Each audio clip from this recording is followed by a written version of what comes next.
اما بعد فاعوذ باللہ من الشیطان الرجیم بسم اللہ الرحمن الرحیم الا ان اولیاء اللہ لا خوف علیہم ولا هم یحزنون الذین آمنوا وکانوا یتقون لهم البشرى فی الحیاة الدنیا وفی الآخرہ لا تبدیل لکلمات اللہ ذلك هو الفوز العظیم ولا يحزنك قولهم ان العزة لله جميعا هو السمیع العلیم صدق اللہ العظیم۔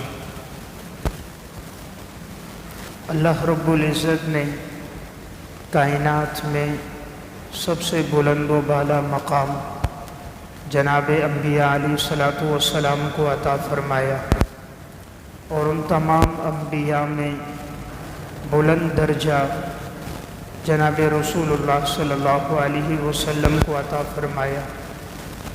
انبیاء علیہ الصلوۃ والسلام کے بعد حضرات صحابہ کرام کا مقام و مرتبہ سب سے بلند ہے۔ صحابہ کرام کے بعد تابعین اور تبع تابعین کہ یہ لوگ خیر القرون کے دور کے لوگ ہیں، یعنی وہ زمانہ کہ جس کے بارے میں آپ صلی اللہ علیہ وسلم نے فرمایا ہے کہ یہ بہترین زمانے کے لوگ ہیں۔ خیر القرون قرنی ثم الذین یلونہم ثم الذین یلونہم، بہترین زمانہ وہ ہے جو میرا زمانہ ہے، پھر میرے بعد والوں کا زمانہ ہے، پھر جو ان کے بعد قریب کے لوگ ہیں ان کا زمانہ ہے۔ اللہ رب العزت نے اس امت میں بہت سے نیک لوگ اور صلحاء کو بھیجا جنہیں اولیاء اللہ کہا جاتا ہے۔ ایسے اللہ کے نیک بندے جنہیں اللہ تعالیٰ کائنات میں محبوبیت مقبولیت عطا فرماتا ہے، تو ان کی زندگی میں ایسے کون سے اعمال اوصاف ہوتے ہیں کہ جن کی وجہ سے اللہ تعالیٰ انہیں دنیا والوں کی نظر میں ایک مقام مرتبہ اور ایک درجہ اللہ بلند عطا فرما دیتے ہیں۔ اللہ کے ہاں بھی ان کا مقام ہوتا ہے، عوام کے دلوں میں بھی ان کی مقبولیت ہوتی ہے، دنیا میں بھی اور ان کے دنیا سے جانے کے بعد بھی اللہ تعالیٰ ان کے ذکر خیر کو اور ان کے حسن تذکرے کو اللہ باقی رکھتا ہے۔ تو ایسے کون سے اعمال اوصاف ہیں اللہ والوں کی زندگی میں جن کی وجہ سے اللہ انہیں محبوبیت عطا فرماتے ہیں؟ تو ایسے 30 اعمال اور اوصاف ہیں۔ تو میں عرض کروں گا اگر یہ 30 باتیں میری اور آپ کی زندگی میں آ گئی، امید ہے کہ اللہ تعالی ہمیں بھی معاشرے میں عزت عطا فرمائیں گے، آنے والے وقت میں اللہ ہمیں بھی مقبولیت عطا فرمائیں گے، اور ہمارے علم و عمل سے دوسرے لوگوں کو بھی فائدہ پہنچے گا۔ سب سے پہلا وصف ہے اخلاص۔ اللہ کے نیک بندوں کی زندگی میں آپ کو پہلی بنیادی چیز نظر آئے گی اخلاص، کہ وہ جو کام بھی کرتے ہیں وہ صرف اللہ کی رضا کے لیے کرتے ہیں۔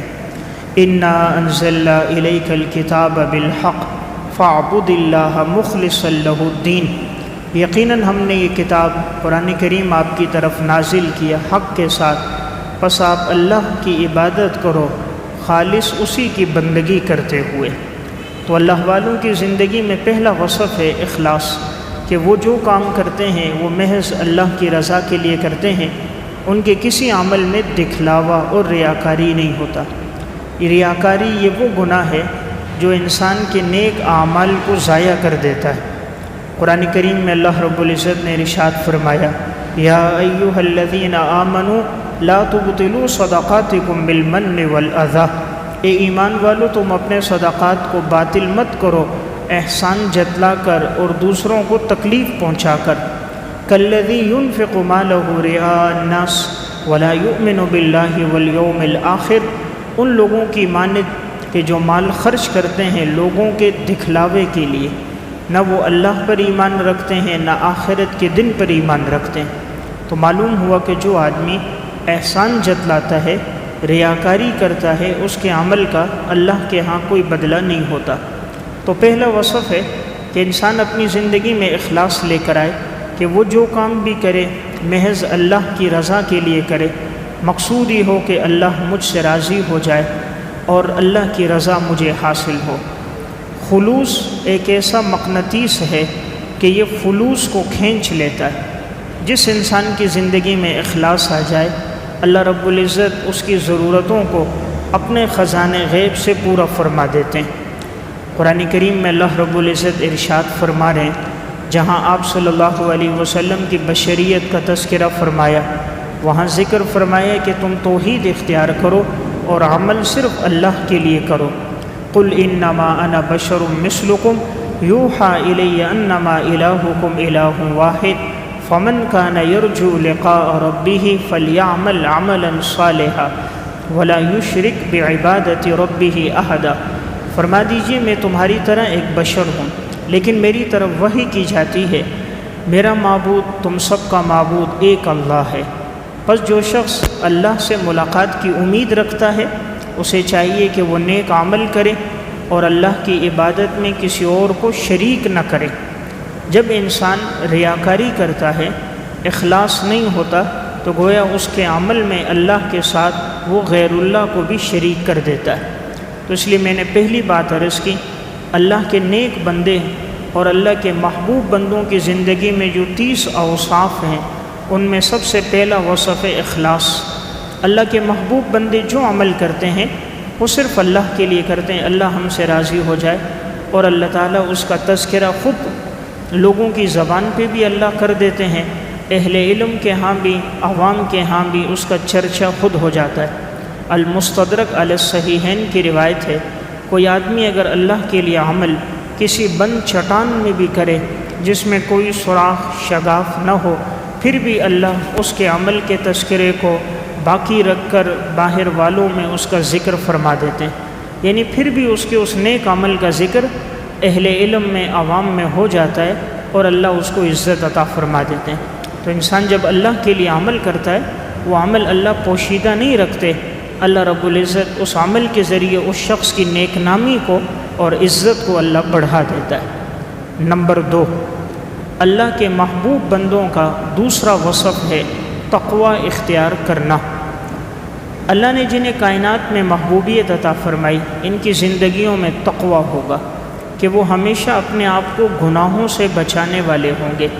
جتنا انسان گناہ سے بچتا ہے، اتنا وہ اللہ کا فرما بردار بندہ بنتا ہے۔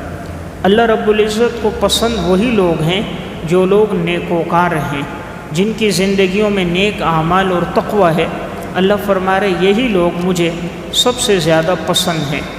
قرآن کریم میں اللہ رب العزت کا ارشاد ہے، واللہ یحب المحسنین، اللہ تعالیٰ نیکوکاروں کو پسند کرتا ہے، نیک اعمال کرنے والے اللہ کو پسند ہیں۔ ہر انسان چاہتا ہے میں اللہ کا محبوب بن جاؤں۔ اللہ قرآن میں فرما رہے میرے محبوب 2 قسم کے لوگ ہیں، نمبر 1 محسنین، نمبر 2 متقین، پرہیزگار لوگ، نیک عمل کرنے والے لوگ۔ اللہ فرماتا ہے یہ لوگ مجھے پسند ہیں۔ تو اس لیے نیک لوگوں کی زندگی میں آپ کو ایک وصف تقوی نظر آئے گا کہ وہ ہر وقت اپنے آپ کو گناہوں سے بچانے والے ہوں گے۔ آپ صلی اللہ علیہ وسلم نے حضرت ابو ہریرہ رضی اللہ تعالیٰ عنہ کو 5 نصیحتیں فرمائیں۔ ان میں پہلی نصیحت یہ تھی کہ تم اپنے آپ کو گناہوں سے بچاؤ، تم سب سے بڑے عبادت گزار بن جاؤ گے۔ اتق المحارم تکن اعبد الناس، تم گناہوں سے بچنا، تم سب سے بڑے عبادت گزار بن جاؤ گے۔ تو دیکھیں آپ صلی اللہ علیہ وسلم نے سب سے بڑا عابد کس کو قرار دیا؟ جو گناہ سے بچے۔ اصل چیز پرہیز ہے، جتنا انسان پرہیز کرتا ہے اتنا صحت مند رہتا ہے۔ ایک آدمی بڑی طاقتور غذائیں کھائے لیکن پرہیز نہ کرے تو فائدہ نہیں ہوگا۔ اسی پرہیز کا نام تقوی ہے۔ جتنا آدمی گناہوں سے بچتا ہے اتنا اللہ کا محبوب بندہ بن جاتا ہے۔ اللہ نے رزق کو بھی تقوی سے جوڑا، وَمَن يَتَّقِ اللَّهَ يَجْعَل لَّهُ مِنْ أَمْرِهِ يُسْرًا، ہر معاملے میں آسانی ہوگی۔ اور جو آدمی تقوی اختیار کرے گا، اللہ تعالیٰ فرماتا یرزقہ من حیث لا یحتسب، ہم اسے وہاں سے رزق دیں گے جہاں اس کا وہم اور گمان بھی نہیں ہوگا۔ تو گویا رزق بھی تقوی سے جڑا ہوا ہے۔ نمبر 3، تواضع اختیار کرنا۔ اللہ کے محبوب بندوں کا تیسرا وصف تواضع اختیار کرنا۔ آپ کو ان کی زندگی میں عاجزی نظر آئے گی، تکبر نہیں ہوگا۔ جتنا انسان کا علم بڑھتا ہے اتنا اس کی زندگی میں خشیت اور تواضع آتی ہے۔ اگر علم بڑھ رہا ہے، خشیت نہیں آ رہی، تعلق مع اللہ نہیں آ رہا، تواضع نہیں آ رہی، تو سمجھنا چاہیے وہ علم نافع نہیں ہے۔ علم نافع کی نشانی ہے انما یخشی اللہ من عبادہ العلماء، سب سے زیادہ اللہ سے ڈرنے والے علماء ہوں گے۔ تو جب خشیت ہوگی تو سمجھو علم نافع۔ اگر علم ہے لیکن اللہ کا ڈر نہیں ہے، معلومات ہیں، خوف خدا نہیں ہے، تو سمجھنا چاہیے وہ صرف معلومات ہیں، وہ حقیقی علم نہیں۔ حقیقی علم وہی ہے جس سے اللہ کی معرفت ہو جائے۔ تو تیسرا وصف تواضع، اس لیے آپ دیکھو گے جو اللہ کے محبوب بندے ہیں ان میں عاجزی بہت ہوگی۔ اللہ تعالیٰ نے قرآن کریم میں اپنے جن نیک بندوں کا تذکرہ فرمایا، عباد الرحمن، ان کے 13 اوصاف بیان فرمائے۔ ان میں ایک وصف یہ بیان فرمایا کہ وہ جب بھی زمین پر چلتے ہیں تو بڑی عاجزی کے ساتھ، تواضع کے ساتھ چلتے ہیں۔ وعباد الرحمن الذین یمشون علی الارض ہونا وَإِذَا خَاطَبَهُمُ الْجَاهِلُونَ قَالُوا سَلَامًا، اللہ کے نیک بندے وہ ہیں جو چلتے ہیں عاجزی کے ساتھ، اور جب کوئی جاہل آدمی ان سے مخاطب ہو تو وہ اسے سلام کرتے ہیں، یعنی سلام کہہ کے چلے جاتے ہیں، الجھتے نہیں ہیں، جھگڑا نہیں کرتے۔ تو تواضع بہت ہوتی ہے۔ خود نبی اکرم صلی اللہ علیہ وسلم کی زندگی میں دیکھیں، تواضع اور عاجزی سب سے زیادہ تھی۔ حضرات صحابہ اور سلف میں دیکھیں، آپ کو تواضع بڑی محسوس ہوگی۔ کوئی ان کو اگر کوئی سخت جملہ بھی کہتا، برا بھلا بھی کہتا، یہ لوگ اللہ کے لیے اسے برداشت کر دیتے اور اس کو معاف کر دیتے۔ جس میں علم نہیں ہوتا اس میں تکبر ہوتا ہے، جس میں خالص علم ہوتا ہے وحی کا، اس میں عاجزی ہوتی ہے۔ اس لیے جب اللہ کی بندگی آئے گی تواضع آئے گی۔ آدمی آخر تکبر کرے تو کس پر کرے؟ ایک بے حقیر قطرے سے پیدا ہوا اور ایک دن آئے گا کہ وہ مرے گا، مردار ہو کر جسم بدبودار ہو جائے گا، اور اس کے درمیان میں اس کے جسم میں غلاظت اور گندگی بھری ہے، تو آخر تکبر کس چیز پر ہو؟ نطفے سے آغاز ہے اور مر کر جسم کا بدبودار ہو جانا ہے، اس دوران جسم میں بول و براز کا موجود ہونا ہے۔ جو آدمی دن میں کئی مرتبہ استنجا کرتا ہو، اپنے بول و براز کو دھوئے، وہ بھلا کیسے اکڑے گا؟ وہ کیسے اکڑ کرے اور تکبر کرے؟ وہ اپنی حقیقت پہ غور کرے اور اپنے جسم سے نکلنے والی نجاست اور گندگی کو دیکھے، تو آخر انسان کس چیز پہ اپنی زندگی میں عجب لائے؟ تو اس لیے تیسرا وصف میں نے عرض کیا، اللہ کے محبوب بندے تواضع سے زندگی گزارتے ہیں۔ نمبر 4، حلم و بردباری۔ حلم و بردباری، ان میں بردباری اور برداشت بہت ہوتی ہے۔ آپ اولیاء اللہ کی زندگی پڑھیں گے، صلحاء کو دیکھیں گے، وہ برداشت کرتے ہیں۔ کوئی سخت بات بھی کہہ دے اور آج اس کے ساتھ جھگڑے، الجھے، نازیبہ جملے بھی کہے، وہ اللہ کی رضا کے لیے اس کو معاف کرتے ہیں۔ خود آپ صلی اللہ علیہ وسلم کی بردباری دیکھیے۔ حضرت انس بن مالک رضی اللہ تعالیٰ عنہ فرماتے ہیں، ایک مرتبہ آپ علیہ السلام واپس آ رہے تھے اور ایک دیہاتی نے آپ کے گلے میں چادر تھی، اسے زور سے کھینچا، اتنے زور سے کہ آپ کے کندھے پہ نشان پڑ گیا، لیکن پھر بھی آپ نے اس کی طرف دیکھا تو آپ مسکرانے لگے۔ فرمایا ہاں بھئی کیا بات ہے، کیا تمہاری ضرورت ہے، کیا چاہتے ہو؟ یعنی آپ الجھے نہیں، غصہ نہیں کیا، آپ علیہ السلام نے اس کو بھی معاف کر دیا۔ تو آپ کی زندگی میں بردباری بہت زیادہ تھی۔ تو اللہ والوں کی زندگی میں چوتھا وصف ہوتا ہے حلم، برداشت۔ تو جب انسان کو اللہ خالص علم عطا فرماتا ہے تو اس کے ساتھ اللہ حلم بھی عطا فرماتا ہے۔ اس لیے اللہ سے دونوں چیزیں مانگنی چاہیے، علم بھی، حلم بھی۔ علم بھی ہو، بردباری بھی ہو، برداشت بھی ہو۔ انسان جتنے غلط فیصلے کرتا ہے وہ عموماً غصے میں کرتا ہے، اور ساری زندگی پھر ان غصے کے غلط فیصلوں کا اور ان شہوت کے غلط فیصلوں کا پچھتاوا ہوتا ہے۔ اس لیے اگر یہ دو وقت میں انسان اعتدال پر آ جائے، ایک غصے اور ایک شہوت میں، تو اس کی زندگی میں غلط فیصلے نہیں ہوں گے، مستقبل میں اسے اپنے اوپر ندامت نہیں ہوگی۔ تو حضرات سلف کی زندگی میں ایک وصف بردباری اور برداشت۔ حضرت احنف بن قیس رحمۃ اللہ علیہ احیاء علوم الدین میں راستے سے گزر رہے تھے، کسی نے اوپر سے کچرا پھینک دیا، کپڑوں پہ گرا۔ حضرت کے رفقا غصے میں آ گئے کہ کیسے ان کی مجال ہوئی انہوں نے آپ پر کچرا پھینکا؟ حضرت نے فرمایا بھائی انہیں کچھ نہ کہو، ہم تو مستحق تھے، ہمارے اوپر انگارے برستے، پتھر مارے جاتے، یہ تو اللہ کا فضل ہے، پتھر نہیں برسے، انگارے نہیں لگے اور کچرا ہم پر گرا، ورنہ تو ہم تو مستحق تھے کہ گناہوں کی وجہ سے انگارے ہم پر ہوتے۔ تو ان لوگوں کی زندگی میں حلم تھا، کوئی بات آتی بھی اللہ کے لیے برداشت کر دیتے۔ ایک واقعہ احنف بن قیس سے کسی نے پوچھا آپ نے اپنی زندگی میں سب سے زیادہ کس سے متاثر ہوئے؟ تو وہ فرماتے تھے میں قیس بن عاصم رحمۃ اللہ علیہ سے۔ احیاء علوم الدین میں واقع ہے، کہتے ایک دفعہ ان کی باندی کوئی چیز گوشت گرم کر کے سلاخوں میں لے کر آئی، گرم گوشت تھا اور ابھی تندور سے نکالا تھا، جب وہ سلاخ لے کر آئی تو اس کے ہاتھ سے وہ چھوٹ گئی اور گرم سلاخ تھی، شوروا تھا، تو ان کے چھوٹے بچے پر گر گیا اور بچہ وہیں جلس کے مر گیا۔ اب انہوں نے اس کی طرف دیکھا تو باندی کو اپنے فعل پر بڑی ندامت تھی، تو انہوں نے اللہ کی رضا کے لیے اس کو معاف کر دیا۔ اگر یہ چاہتے تو بدلہ لے سکتے تھے اور اس کو مار سکتے تھے، تنبیہ کر سکتے تھے۔ اتنا بڑا واقعہ، اپنے سامنے اپنا بچہ شوربے کے اندر جلوس کیا اور اس گرم سلاخ کے ساتھ اس کے جسم کی کھال جل گئی، لیکن پھر بھی معاف کر دیا۔ تو اس لیے میں نے عرض کیا چوتھا وصف اللہ کے نیک بندوں کا حلم و بردباری ہے۔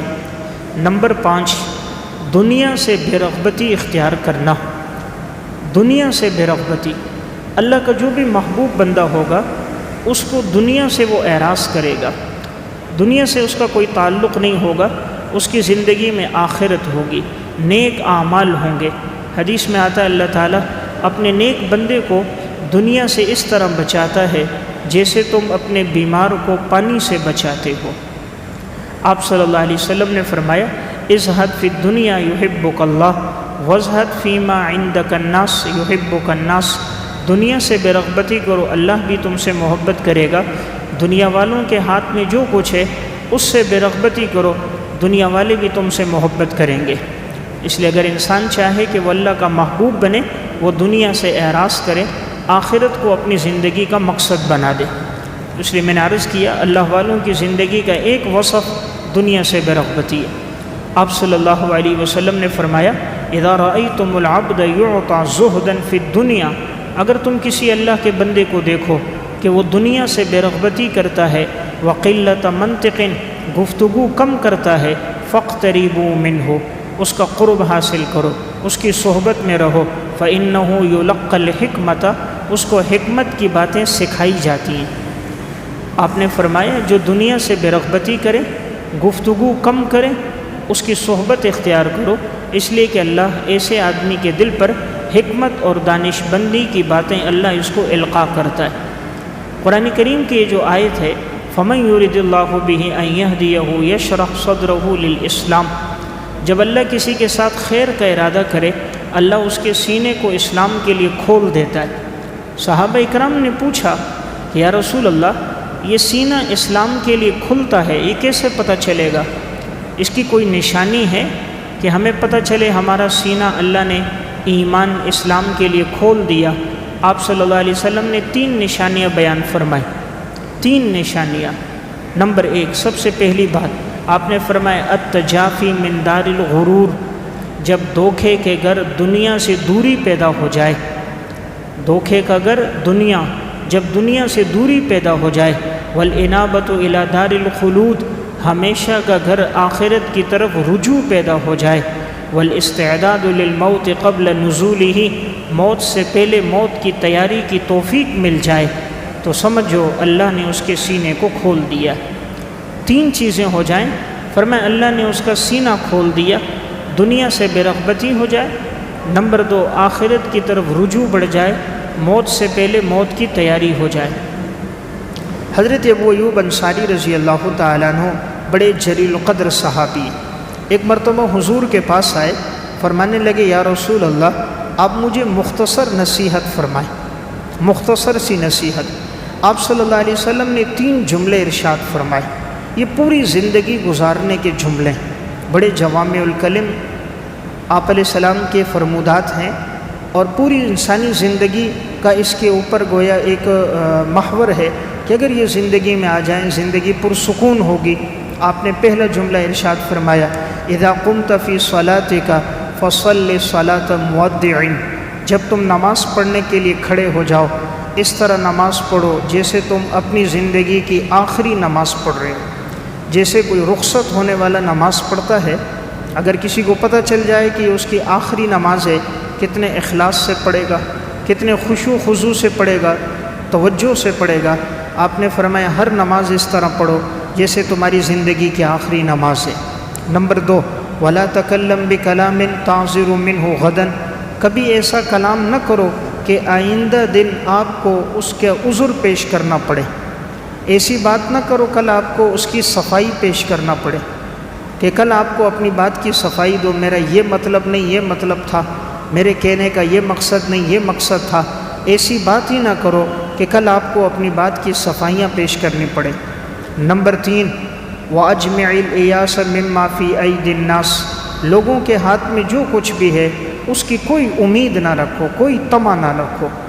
لوگوں کے ہاتھ میں جو دولت پیسہ ہے اس کی کوئی امید اور طمع نہ رکھو۔ آدمی طمع رکھتا ہے پھر نہیں ملتی تو پریشان ہوتا ہے، تو جب امید ہی اس سے نہیں ہوگی، اس لیے اگر وہ نہیں دے گا تو انسان کو پریشانی نہیں ہوگی۔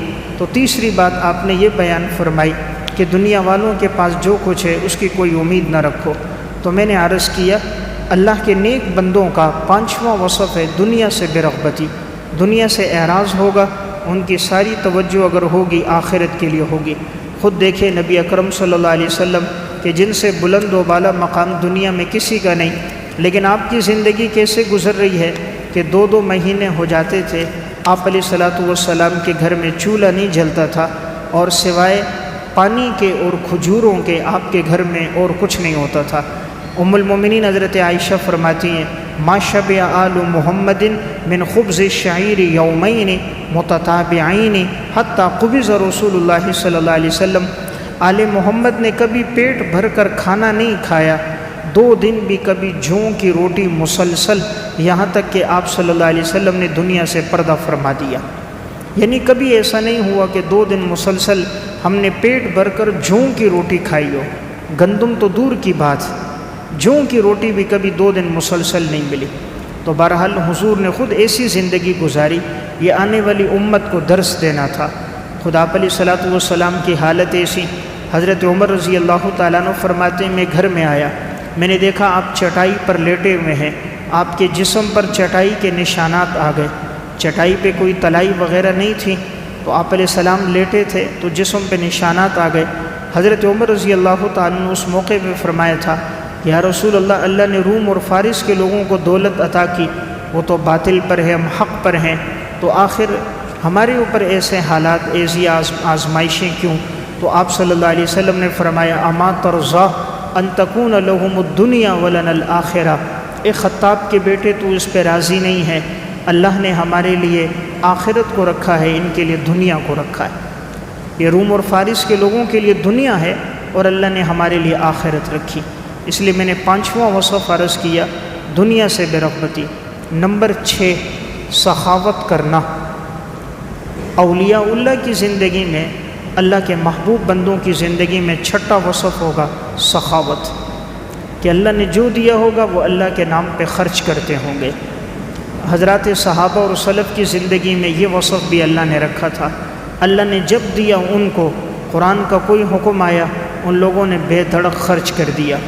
قرآن کریم کی جب یہ آیت نازل ہوئی جس میں اللہ رب العزت نے ایمان والوں کو حکم دیا کہ جس کو اللہ نے جو دیا ہے وہ اللہ کے نام پر قرض دے، اللہ کے نام پر خرچ کرے، تو ایک صحابی ہیں حضرت ابو الدحداح رضی اللہ تعالیٰ عنہ، تفسیر ابن کثیر میں واقعہ ہے، ان کا مدینہ میں باغ تھا جس میں 600 درخت تھے اور وہ کھجوروں کے درخت تھے، بڑا خوبصورت باغ تھا۔ انہوں نے فرمایا یا رسول اللہ، میں آپ کو گواہ بناتا ہوں، میں نے یہ باغ اللہ کے نام پہ صدقہ کیے۔ پھر فوراً باغ کے پاس پہنچے، اندر داخل نہیں ہوئے، اپنی گھر والی کو باہر سے آواز دی، اے ام دحداح، قرآن کی آیت نازل ہوئی ہے، من ذا الذی یقرض اللہ قرضا حسنا فیضاعفہ لہ ولہ اجر کریم، کون ہے جو اللہ کو قرض دے گا، اللہ اس کو دگنا کر کے واپس کرے گا۔ تو گھر والی نے جب یہ آیت سنی، فرمایا تم نے بہت خوب کیا، بہت اچھا کیا۔ بچوں کو اٹھایا، سامان تھوڑا سا لیا، باغ سے باہر آ گئیں، اپنے شوہر کے ساتھ آپ صلی اللہ علیہ وسلم کی خدمت میں آئیں۔ کہا یا رسول اللہ، اللہ کیا فرما رہا ہے؟ حضور نے فرمایا اللہ فرما رہا ہے من ذا الذی یقرض اللہ قرضا حسنا، کون اللہ کو قرض دے گا؟ فرمایا رسول اللہ آپ گواہ رہیے، ابو الدحداء اور ام دحداء آپ کو گواہ بناتے ہیں، ہم نے یہ باغ اللہ کے نام پہ صدقہ دے دیا۔ 600 درختوں پر مشتمل باغ، اسی باغ میں رہائش، اسی باغ میں بچے، اسی میں کھانا پینا، اسی میں ضروریات زندگی، ایک آیت سن کر باغ اللہ کے نام پہ دے دیا۔ یہ ہیں صحابہ۔ میں اور آپ پورا قرآن سن لیتے ہیں، 100 روپے دینا ہمارے لیے مشکل ہوتا ہے۔ خدا کے نام پر جھولی گھومتی ہے، ہم جیب میں سکے تلاش کرتے ہیں، 5 روپے ہیں، 10 روپے ہیں، خدا کے نام پر دیں۔ رب سے مانگتے ہیں لاکھوں روپے، رب کے نام پر دینے کی باری آتی ہے تو 10 دفعہ سوچتے ہی رہتے ہیں۔ یہ تھا صحابہ کا ایمان، قرآن کی ایک آیت سنتے تھے، جو حکم ہوتا پورا کرتے۔ صحیح بخاری کی روایت، حضرت ابو طلحہ انصاری رضی اللہ تعالیٰ عنہ، جب قرآن کریم کی آیت نازل ہوئی کہ تم میں اچھے لوگ وہی ہیں جو اپنی پسندیدہ چیز اللہ کے راستے میں خرچ کر دیں۔ انسان کو جو چیز محبوب اور پسند ہے وہ رب کے نام پہ خرچ کرے۔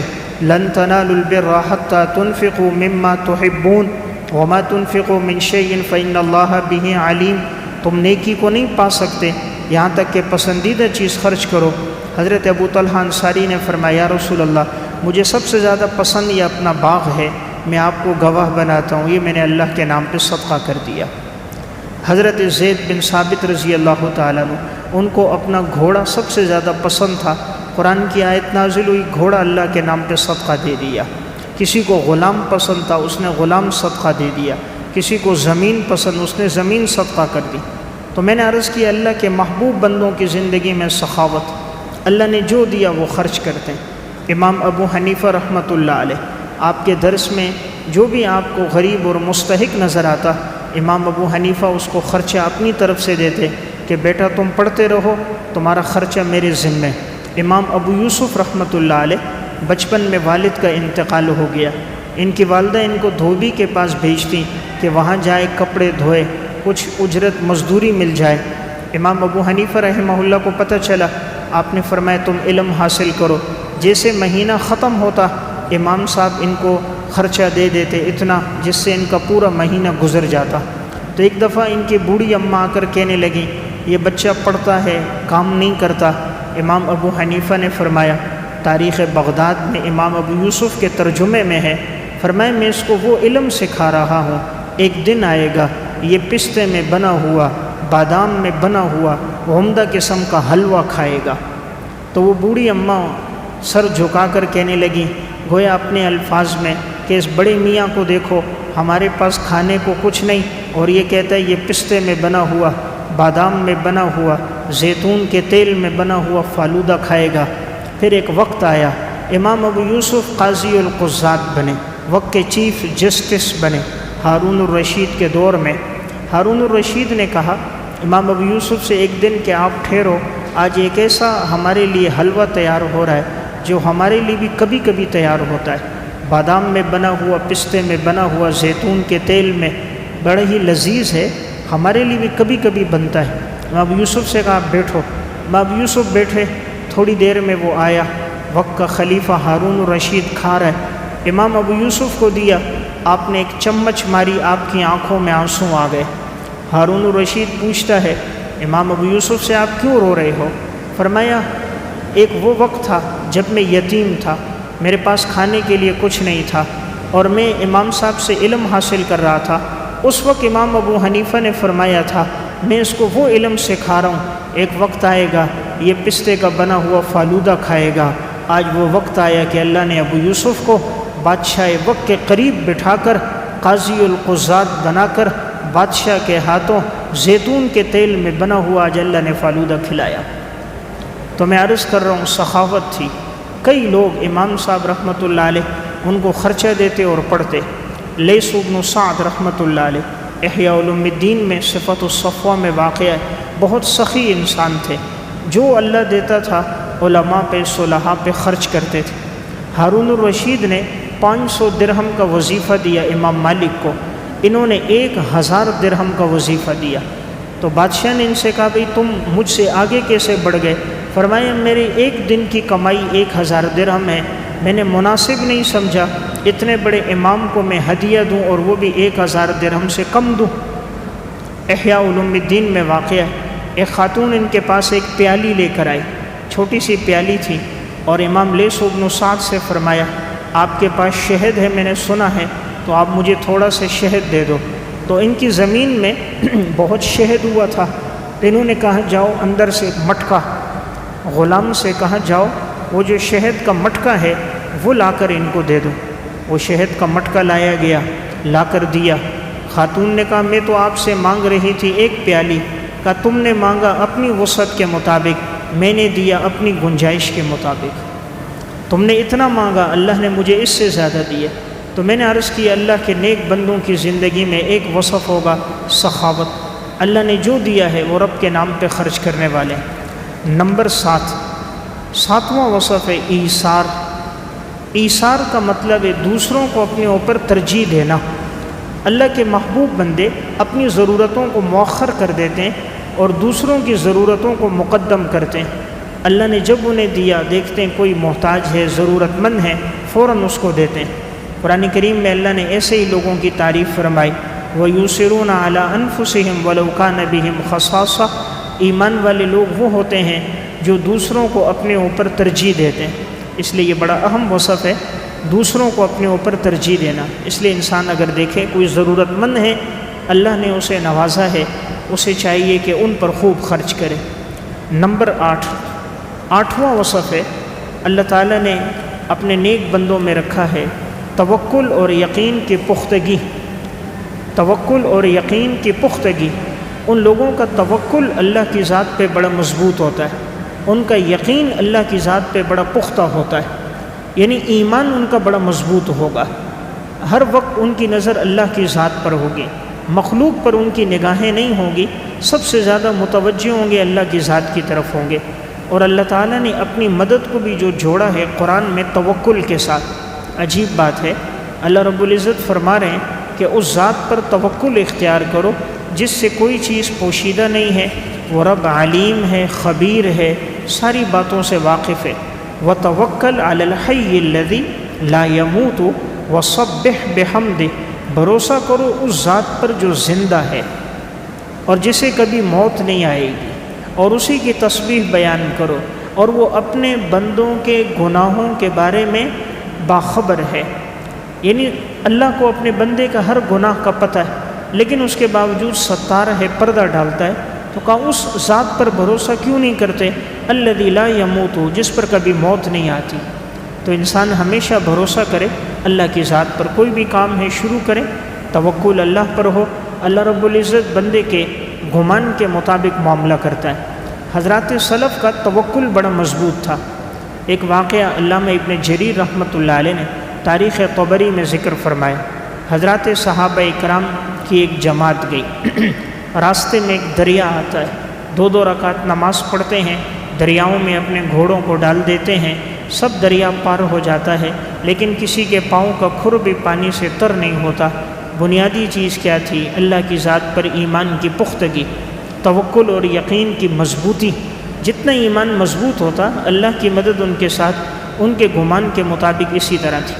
الکامل فی التاریخ میں واقع ہے، صحابی عقبہ بن نافع لشکر لے کر گئے، بربر قوم سے مقابلہ ہو رہا تھا، جنگل میں پہنچے، وہاں درندے تھے، سانپ تھے، بچھو تھے، شیر تھے، تو انہوں نے سب کو خطاب کر کے کہا، جنگل کے درندوں کو خطاب کر رہے ہیں، ایت والحیات والسباع ان اصحاب رسول اللہ صلی اللہ علیہ وسلم وَإِنَّا نَازِلُونَ فَمَنْ وَجَدْنَاهُ بَعْدَ ذَلِكَ قَتَلْنَاهُ۔ ہم نبی اکرم صلی اللہ علیہ وسلم کے صحابہ ہیں، ہم اس جنگل میں بھی اترے ہیں، آج کے بعد ہم نے کسی کو پایا ہم اس کو قتل کر دیں گے، تم جتنے جانور ہو جنگل سے نکل جاؤ، ہم نے جنگل میں کچھ دن ٹھہرنا ہے۔ بربر قوم نے دیکھا شیرنی اپنے بچے کو لے جا رہی ہے، ہرنی نے اپنے بچے کو منہ میں پکڑا، ہر جانور اپنے بچوں کو لے کر جنگل کے کنارے میں چلے گئے۔ انہوں نے کہا جب جانور ان کی اتنی اتباع اور فرما برداری کرتے ہیں تو بھلا ہم کیوں نہ کریں؟ یہی واقعہ بربر قوم کے اسلام لانے کا سبب بن گیا۔ تو یہ ہے توکل کی مضبوطی، یقین ان لوگوں کا پختہ تھا۔ جتنا یقین پختہ ہو اللہ کی مدد شامل حال ہوتی ہے۔ ایک صحابی حضرت سفینہ رضی اللہ تعالیٰ، تو یہ بڑے جلیل القدر صحابی، تو ایک دفعہ ایسا ہوا کشتی میں سفر تھا، باقی لوگ ڈوب گئے، یہ کشتی کے ایک تختے پہ باقی رہے۔ جزیرے میں آئے تو آگے سامنے ایک جنگل تھا، جیسے نکلے تو ایک شیر دوڑتا ہوا پیچھے سے آیا۔ انہوں نے شیر کو خطاب کر کے کہا، اے ابو الحارث، میں نبی اکرم صلی اللہ علیہ وسلم کا صحابی ہوں، دین پھیلانے کے لیے نکلا ہوں، بس یہ بات کہنی تھی۔ وہ شیر نیچے بیٹھا، دم سے اشارہ کرنے لگا۔ حضرت سفینہ فرماتے ہیں میں سمجھ گیا یہ مجھے کہہ رہے میرے اوپر سوار ہو جاؤ یا میرے ساتھ ساتھ چلو، تو کہا میں چلتا رہا، یہاں تک کہ وہ مجھے جنگل سے پار کر دیا اس نے، اور پھر وہ آوازیں نکالنے لگا تو میں سمجھ گیا یہ مجھے الوداع کہہ رہا۔ تو اللہ تعالیٰ نے جانوروں کو بھی ان کی فرما برداری میں لگایا، ان کے توکل کی مضبوطی تھی۔ حلیۃ الاولیاء میں واقع ہے، حضرت بنان حمال کو ابن طولون بادشاہ نے شیر کے سامنے ڈالا، انہوں نے فتویٰ دیا، بادشاہ کو غصہ آیا، یہ کون ہے جو میرے خلاف رائے دے؟ اس نے لوگوں کو کہا دیکھو آج شیر کیسے انسان پہ حملہ کرے گا، 3 دن کا بھوکھا شیر ہے۔ حضرت بنان حمال کو باندھ کے ڈال دیا گیا، شیر آیا، ساری دنیا منظر دیکھ رہی ہے کیسے انسان پہ حملہ ہوگا۔ شیر ارد گرد گھوما، گھومنے کے بعد آ کر ان کے پاؤں کے قریب بیٹھا، پاؤں کو سونگھنے لگا، چاٹنے لگا۔ بادشاہ سمجھ گئے یہ تو اللہ کا ولی ہے، نیک آدمی ہے، یہ تو مجھ سے بڑی غلطی ہو گئی، کہاں اس کو اٹھا کے لاؤ۔ حضرت بنان حمال کو لایا گیا، رسیاں کھولی گئیں۔ بادشاہ کہنے لگے ایک بات تو بتائیے، جب یہ شیر آپ کے ارد گرد گھوم رہا تھا، آپ کے قریب آ کر بیٹھا، آپ کے دل کی کیفیت کیا تھی؟ اس بزرگ نے آگے سے فرمایا میں اس مسئلے پہ غور کر رہا تھا، جب اس کی زبان میرے پاؤں کے ساتھ لگی، پاؤں کے تلووں سے لگی، میں سوچنے لگا کہیں میرے پاؤں ناپاک تو نہیں ہو گئے، اس کے لعاب لگنے سے میرا پاؤں پاک رہے گا یا ناپاک ہوگا، میں اس فقہی مسئلے پہ غور کر رہا تھا۔ یعنی شیر کا ڈر نہیں ہے، جو انسان اللہ سے ڈرتا ہے ساری مخلوق اس سے ڈرتی ہے، جو رب سے نہیں ڈرتا وہ سب سے ڈرتا ہے۔ جس کی زندگی میں اللہ کا خوف ہوتا ہے، اللہ کائنات کی ہر چیز کو اس کی خدمت میں لگا دیتا ہے۔ روض الریاحین میں واقع ہے، عبداللہ ابن عمر رضی اللہ تعالیٰ عنہ راستے میں دیکھا کہ لوگ سب کھڑے ہیں، پریشان ہیں، پوچھا بھئی یہ کیوں پریشان ہے؟ کہا راستے میں ایک شیر آ گیا، اس نے راستہ روک لیا ہے، اس لیے لوگ آگے نہیں جا سکتے۔ عبداللہ ابن عمر آگے گئے اور شیر کے کمر پہ تھپکی دی اور فرمایا کہ کیوں تو نیک بندوں کا راستہ روکتا ہے؟ تو فرمایا میں سمجھ گیا تجھے اللہ نے ان لوگوں پر مسلط کیا جو اللہ کے نافرمان ہیں، جو فرما بردار ہیں تو ان کو نقصان نہیں پہنچاتا۔ کہا یہ راستہ خالی کر تاکہ لوگ مسجد نماز کے لیے جائیں۔ تھپکی دی تو شیر جنگل کی طرف چلا گیا اور راستہ خالی ہو گیا۔ تو میں نے ایک بات عرض کی، ان لوگوں کا توکل اور یقین اللہ کے ذات پر بڑا پختہ تھا۔ حلیۃ الاولیاء میں واقع سفیان ثوری رحمۃ اللہ علیہ اور حضرت شیبان رحمہ اللہ حج کے سفر میں جا رہے تھے، راستے میں کہیں سے شیر آ گئے، جتنے قافلے میں لوگ گھبرا گئے کہ ابھی حملہ ہوگا، کوئی باقی نہیں بچے گا۔ حضرت شیبان رحمہ اللہ آگے گئے اور اس کی پشت پہ ہاتھ رکھا تو وہ ایک دم نیچے جھک گیا، سر جھکا دیا۔ حضرت سفیان ثوری نے فرمایا بھائی یہ کیا بات ہے؟ تو انہوں نے کہا کہیں یہ ریاکاری تو نہیں؟ حضرت شیبان نے فرمایا حضرت اگر یہ اندیشہ نہ ہوتا تو میں شیر کے اوپر بیٹھ کر حج کے لیے چلا جاتا، لیکن یہی اندیشہ ہے لوگ نہ کہیں ریاکاری ہے، اس لیے اس کو تھپکی دی۔ کہا اللہ کے نیک بندوں کو تنگ نہ کر، یہ اللہ کے راستے میں جا رہے ہیں۔ تو شیر جنگل کی طرف چلا، حضرت شیبان اور سفیان ثوری حج کے سفر میں روانہ ہو گئے۔ تو میں نے عرض کیا اللہ کے نیک بندوں کی زندگی میں 8واں وصف توکل اور یقین کی پختگی، انہیں سب سے پہلے اللہ کی ذات یاد آتی ہے، ہمیں آخر میں اللہ یاد آتا ہے۔ آج کہیں سفر میں جا رہے ہیں، کوئی پوچھتے جی کہاں ٹھہرو گے؟ کہا دوست کے ہاں ٹھہروں گا۔ کہا بھئی اگر وہ ملاقات نہیں ہوئی دوست سے کوئٹہ میں؟ کہا وہ میرا کلاس کا ساتھی ہے اس کے پاس۔ کہا اگر اس سے ملاقات نہیں ہوئی؟ کہا ہوٹل میں ٹھہروں گا۔ کہا اگر ہوٹل میں جگہ نہیں ملی؟ کہا اللہ مالک ہے، اللہ مالک ہے۔ تو اللہ کب یاد آیا؟ سب سے آخر میں۔ آج مسلمان کو اللہ آخر میں یاد آتا ہے، ہونا یہ چاہیے ہمیں سب سے پہلے اللہ یاد آئے۔ نمبر 9، ہر ایک کے بارے میں حسن ظن رکھنا۔ اللہ کے محبوب بندوں کا ایک وصف ہر ایک کے بارے میں حسن ظن رکھنا، وہ کسی کے بارے میں بدگمانی نہیں کرتے۔ اللہ قرآن میں فرما رہا ہے یا ایھا الذین آمنوا اجتنبوا کثیرا من الظن ان بعض الظن اسم، اے ایمان والو تم بدگمانی سے بچو، یقیناً بعض بدگمانیاں گناہ ہیں۔ تو اس لیے انسان ہر ایک کے بارے میں اچھا گمان رکھے۔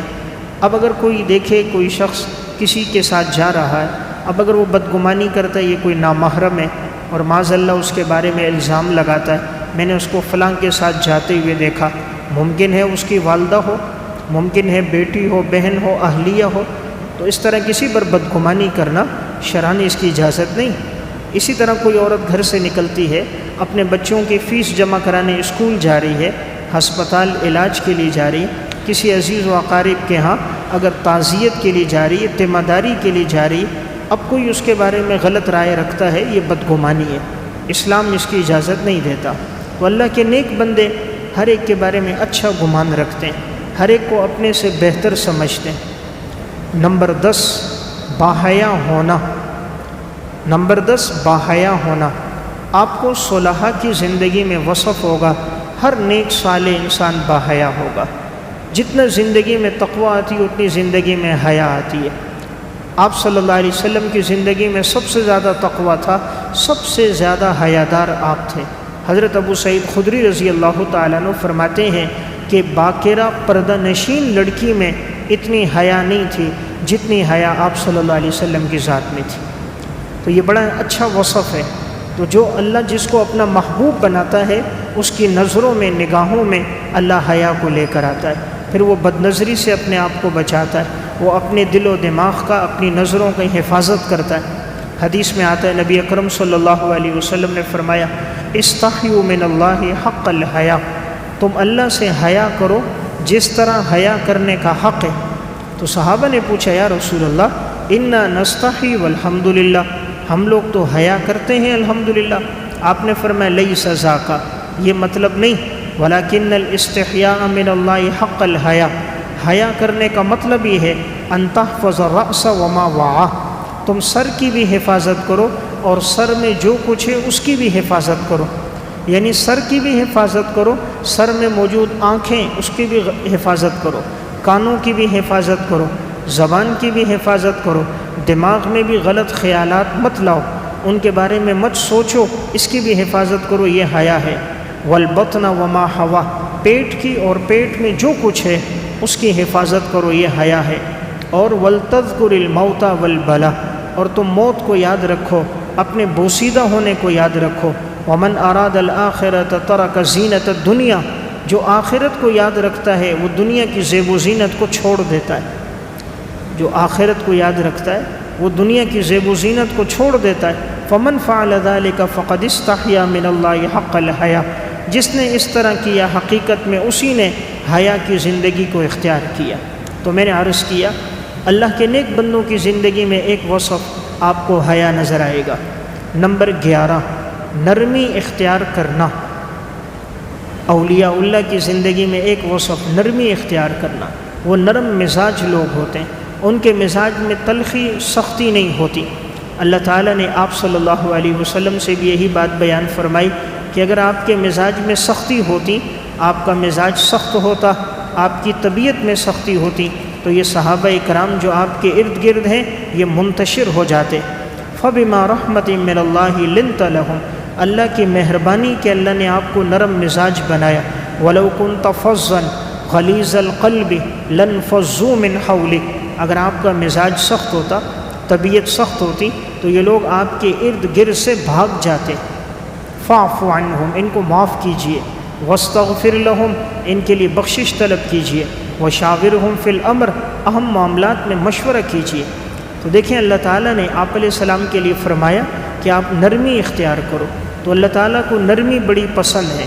ان اللہ رفیق یحب الرفق ویعطی علی الرفق ما لا یعطی علی العنف، اللہ نرم مزاج نرمی کو پسند کرتا ہے، نرمی پہ وہ دیتا ہے جو اللہ سختی پہ عطا نہیں کرتا۔ اس لیے حدیث میں آتا ہے جب بھی نرمی آئے چیز میں حسن آتا ہے، اور جب کسی چیز سے نرمی چلی جائے تو اس چیز کے اندر حسن ختم ہو کے قباحت اس میں آ جاتی ہے۔ اس لیے انسان کوشش کرے اپنی زندگی میں نرمی لائے۔ نمبر 12، اللہ کے نیک بندوں کی زندگی کا 12واں وصف کیا ہے؟ وہ ہے دوسروں کے عیوب پہ پردہ ڈالنا۔ وہ دوسروں کے عیوب اچھالتے نہیں ہیں، دوسروں کی خامیوں کو لوگوں کے سامنے بیان نہیں کرتے، کسی میں کوئی عیب دیکھیں گے اس پہ پردہ ڈالیں گے۔ نبی اکرم صلی اللہ علیہ وسلم نے ارشاد فرمایا، من ستر مسلمن سترہ اللہ یوم القیامہ، تم کسی مسلمان کی پردہ پوشی کرو، اللہ قیامت کے دن تمہارے گناہوں کی پردہ پوشی کرے گا۔ تو انسان دوسروں کے عیوب تلاش نہ کرے، ورنہ اللہ پھر اس کے عیوب تلاش کرے گا اور اسے گھر کے اندر اللہ رسوا کر دے گا۔ حضرات سلف کی کیا عادت تھی؟ حضرت حاتم اصم رحمۃ اللہ علیہ بڑے اللہ والے بزرگ گزرے، ان کا واقعہ المنتظم فی تاریخ الامم والملوک میں ہے۔ تو ان کو جو اصم کہتے ہیں، اصم کا معنی بہرا ہونا، یہ حقیقت میں بہرے نہیں تھے۔ انہوں نے اپنے آپ کو بہرا ہونا کیوں ظاہر کیا؟ ایک دفعہ ایک عورت ان سے مسئلہ پوچھنے آئی، پردے کے پیچھے تھی، مسئلہ پوچھ رہی تھی، لیکن انسان کمزور ہے، تو اس دوران اس کی خروج ری ہو گئی، ہوا خارج ہو گئی۔ اب وہ آواز حاتم اصم کو بھی آ گئی۔ اب عورت کو بڑی شرم آئی، بہت حیا آئی کہ یہ آواز ان تک پہنچ گئی، تو اب انہوں نے اپنے آپ کو بہرا بنا دیا۔ جب وہ عورت مسئلہ پوچھنے لگی تو حضرت حاتم کہتے بھئی زور سے کہو، تمہاری آواز نہیں آ رہی۔ پھر وہ مسئلہ پوچھتی، کہا جی زور سے کہو، آواز نہیں آ رہی۔ تو وہ خاتون دل میں خوش ہو گئی کہ جب یہ آواز سنتے ہی نہیں ہیں، اتنے بہرے ہیں، تو ان کو میری آواز بھی نہیں آئی ہوگی۔ تو ایک خاتون پہ پردہ ڈالنے کے لیے ساری زندگی اپنے آپ کو بہرا بنا دیا، یہاں تک کہ ان کے نام کا حصہ بن گیا حاتم اصم، وہ حاتم جو بہرا ہے۔ بہرے نہیں ہے، صرف ایک خاتون پہ پردہ ڈالنے کے لیے کہ خاتون کی اس طرح خروجری ہوئی، اس کی عزت نفس کی بات ہے، اس کو تکلیف پہنچے گی، زندگی بھر کے لیے اپنے آپ کو بہرا بنا دیا۔ ہم تو دوربین فٹ کرتے ہیں دوسروں پہ، کوئی معمولی سی چیز نظر آ جائے، رائی کا دانہ ہوتا ہے، پہاڑ بنا کر پیش کرتے ہیں۔ اپنی غلطیاں اور خامیاں وہ نظر نہیں آتی، اور دوسرے کی معمولی کوتاہی بھی ہو اسے بڑا چڑھا کے پیش کیا جاتا ہے۔ تو جب انسان دوسروں پہ پردہ ڈالتا ہے، اللہ پھر ستار ہے، اللہ اس کے عیوب پہ بھی پردہ ڈالتا ہے۔ اس لیے انسان کوشش کرے کسی میں کوئی خامی نظر آئے، اللہ کی رضا کے لیے اسے چھپائے۔ حدیث میں آتا ہے، نبی اکرم صلی اللہ علیہ وسلم نے فرمایا، من رأى عورة فسترها كان كمن احیا موعودا، جس نے کسی میں کوئی عیب دیکھا اور اس کو چھپایا، اس کا اتنا ثواب ہے جتنا زندہ درگور کی ہوئی بچی کو بچانے کا ثواب ہے۔ کوئی بچی زندہ درگور ہو رہی ہے، کوئی آدمی موقع پر پہنچے اس کو بچا لے، تو گویا اس نے اس کی زندگی بچائی، اس کو نئی زندگی دی۔ اس طرح جب کسی کی کوئی راز کی بات ہوتی ہے، اگر وہ لوگوں میں ظاہر کرے گا، وہ چاہے گا میں مر جاؤں، میں زمین میں چلا جاؤں، کیونکہ میری عزت باقی نہیں رہی۔ اب ایک آدمی اگر اس کی بات کو چھپاتا ہے، گویا اس کو نئی زندگی دیتا ہے۔